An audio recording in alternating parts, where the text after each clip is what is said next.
How are you? How do you like it here in Slovenia? Well, we got here a little late today because we played in Sardinia yesterday, and we had to fly to Milan and then take the bus from Milan here. So, no, we're good. We're just excited for the show tonight. We're only over here for like 11 or 12 days, festivals with the small shows in between, which is what we have tonight. So, we're excited, and we hope that we're gonna have a good show. So. You fucking bleed!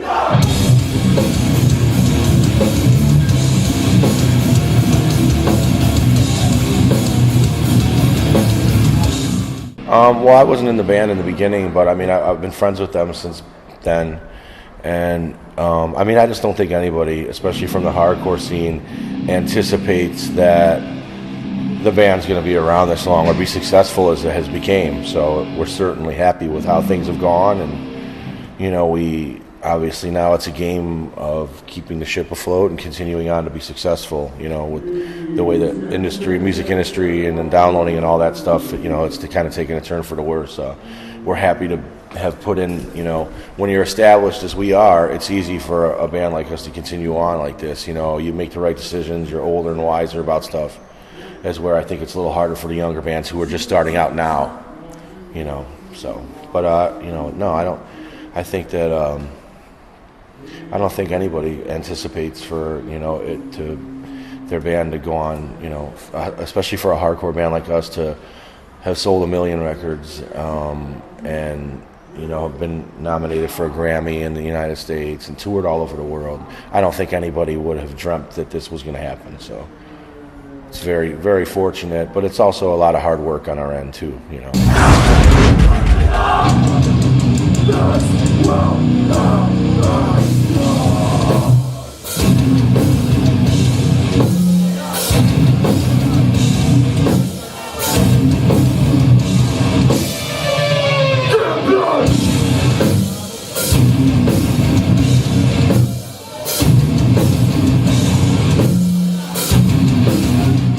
So you said it's a lot of hard work. So maybe what's the hardest part of this lifestyle of touring and so on?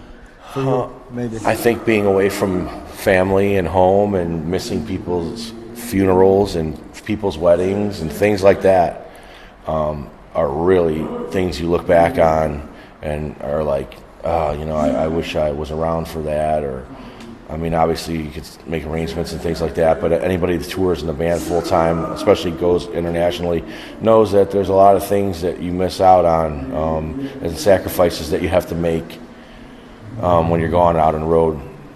That's hard. Obviously it's not the lifestyle for everybody. You sleep here, you sleep there. You're on the road all year, and like today, for instance, we went on stage last night at 1 o'clock in the morning. So we didn't get to the hotel until 3-something, and we had to be in the lobby at 7. So there you go.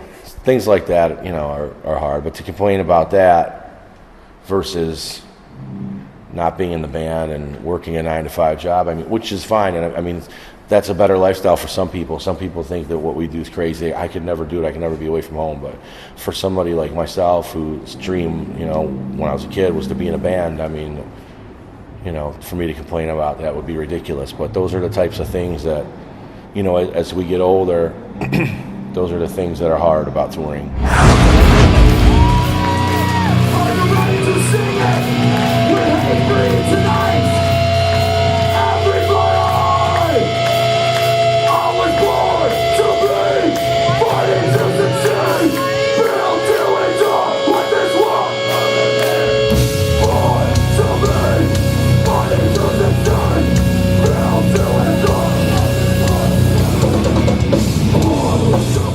What does music means personally to you? It's just, Hatebreed's a universal band, and I can be myself in it. You know what I mean? We've reached the metal scene, the hardcore scene, the punk scene, especially over here in Europe.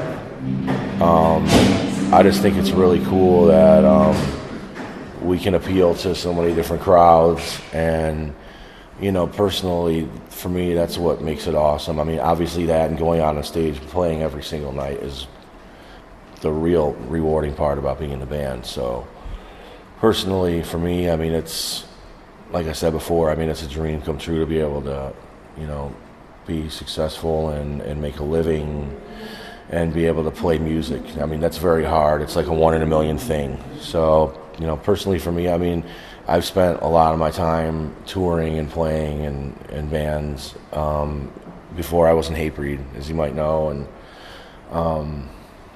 I don't know, it's, to me, to get out and play every night on stage, whether it's for a half hour supporting somebody or an hour and 15 minutes headlining, that's why I do it. I mean, it's the greatest feeling in the world, especially to play like a big festival where maybe not everybody's familiar with the band and you're winning people over, you know. That's a great feeling.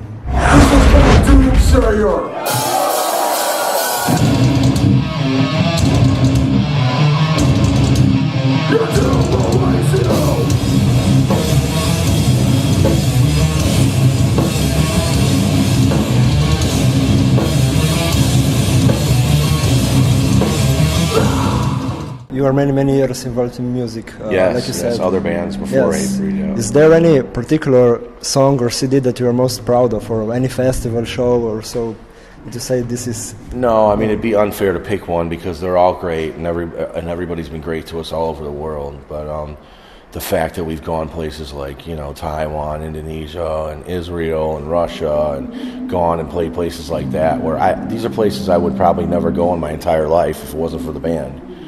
So, you know, that's really cool. Obviously, my hometown, Cleveland, Ohio, I'm very proud to say that I'm from there, and it's always great to go back there, even though I don't live there anymore, to go back there and play and see my family and friends. And Connecticut, obviously, that's where the rest of the band is from, and we just played a hometown show there, so that was cool. Those are great places for us to play, but everywhere's good. I mean, Europe's always been great to us, and you know, that's why we keep coming back, and you know, we're coming back. I mean, we leave here in like a week, and we come back in 5 weeks. So, and you never know. We might be back 40 years over. I don't know. So, but yeah, it's great. I mean, it's just like I said before. It's good to be able to go places and play and do that. You know.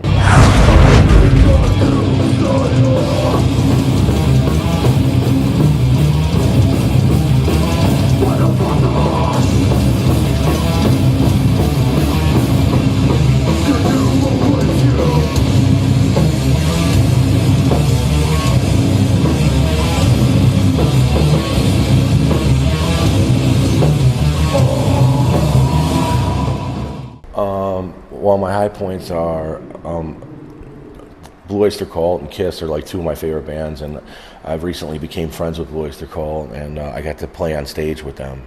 It's on YouTube if you look it up, if you type in Hatebreed and Blue Oyster Cult. And the other thing was we got to be direct support for Kiss at Grass Pop Festival, Belgium.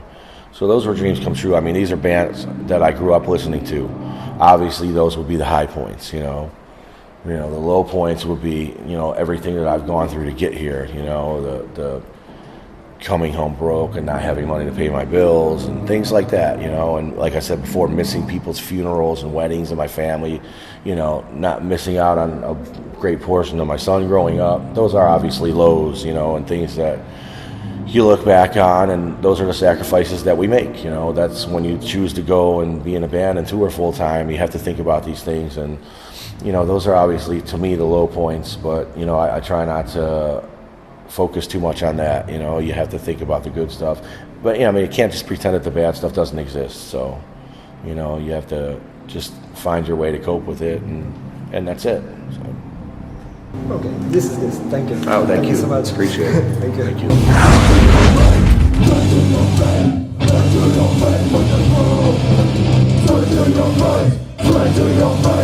Straight to your face, with the